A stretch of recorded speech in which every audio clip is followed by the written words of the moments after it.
Your Invisible Power by Genevieve Behrend. Chapter 9. How I Attracted to Myself $20,000.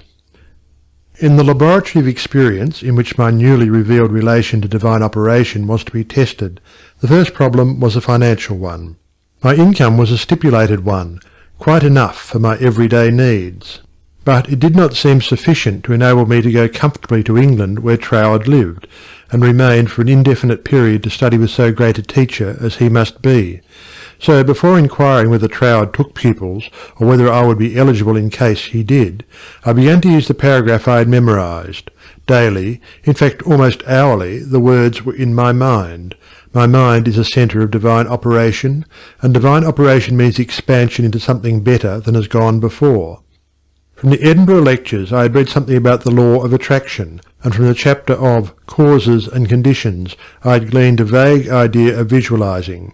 So every night, before going to sleep, I made a mental picture of the desired $20,000.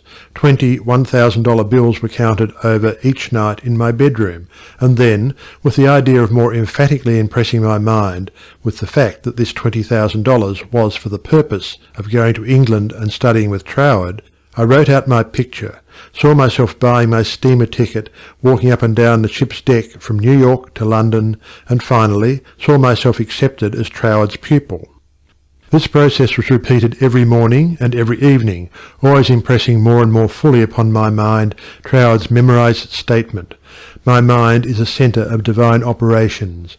I endeavoured to keep this statement in the back part of my consciousness all the time, with no thought in mind as to how the money might be obtained. Probably the reason why there was no thought of the avenues through which the money might reach me was because I could not possibly imagine where the $20,000 would come from. So I simply held my thoughts steady and let the power of attraction find its own ways and means. One day, while walking on the street, taking deep breathing exercises, the thought came, "My mind is surely a centre of divine operation. If God fills all space, then God must be in my mind also. If I want this money to study with Troward, that I may know the truth of life, then both the money and the truth must be mine, though I am unable to feel or see the physical manifestation of either. Still, I declared, it must be mine." While these reflections were going on in my mind, there seemed to come up from within me the thought, "I am all the substance there is."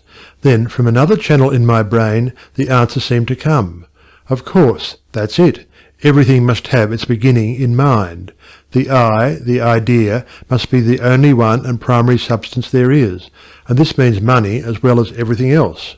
My mind accepted this idea, and immediately all the tension of mind and body was relaxed. There was a feeling of absolute certainty of being in touch with all the power life has to give.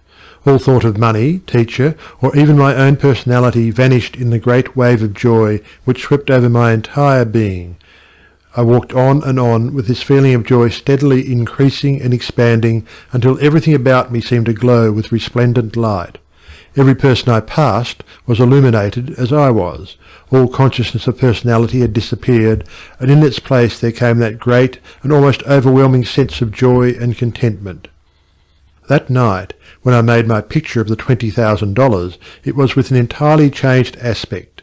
On previous occasions, when making my mental picture, I had felt that I was waking up something within myself. This time there was no sensation of effort. I simply counted over the $20,000.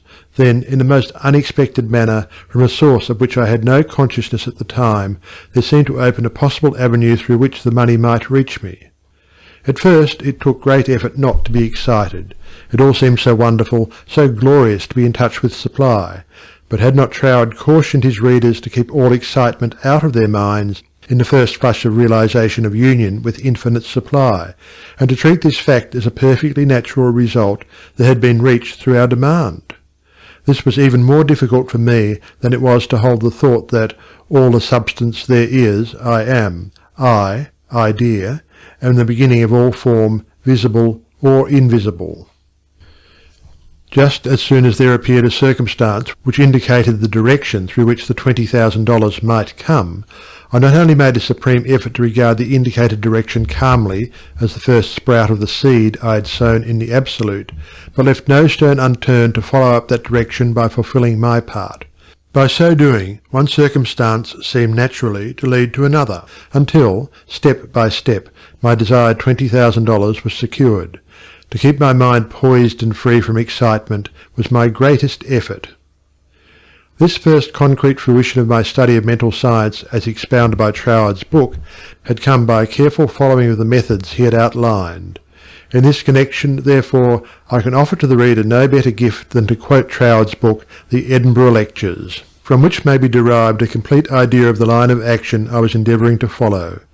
In the chapter on causes and conditions, he says, "To get good results, we must properly understand our relation to the great impersonal power we are using. It is intelligent, and we are intelligent, and the two intelligences must cooperate. We must not fly in the face of the law, expecting it to do for us what it can only do through us, and we must therefore use our intelligence with the knowledge that it is acting as the instrument of a greater intelligence, and because we have this knowledge we may and should cease from all anxiety as to the final result. In actual practice, we must first form the ideal conception of our object with the definite intention of impressing it upon the universal mind. It is this thought that takes such thought out of the region of mere causal fancies, and then affirm that our knowledge of the law is sufficient reason for a calm expectation of a corresponding result, and that, therefore, all necessary conditions will come to us in due order. We can then turn to the affairs of our daily life with the calm assurance that the initial conditions are either there already or will soon come into view. If we do not at once see them, let us rest content with the knowledge that the spiritual prototype is already in existence, and wait till some circumstance pointing in the desired direction begins to show itself. It may be a very small circumstance, but it is the direction and not the magnitude that is to be taken into consideration. As soon as we see it, we should regard it as the first sprouting of the seed sown in the Absolute, and do calmly and without excitement whatever the circumstances seem to require, and then, later on, we shall see that this doing will, in turn, lead to a further circumstance in the same direction, until we find ourselves conducted, step by step, to the accomplishment of our object. In this way, the understanding of the great principle of the law of supply will, by repeated experiences, deliver us more and more completely out of the region of anxious thought and toilsome labour, and bring us into a new world where the useful employment of all our powers, whether mental or physical, will only be an unfolding of our individuality upon the lines of its own nature, and therefore a perpetual source of health and happiness. A sufficient inducement, surely, to the careful study of the laws governing the relation between the individual and the universal mind. To my mind, then as now, this quotation outlines the core and centre of the method and manner of approach necessary for coming in touch with infinite supply.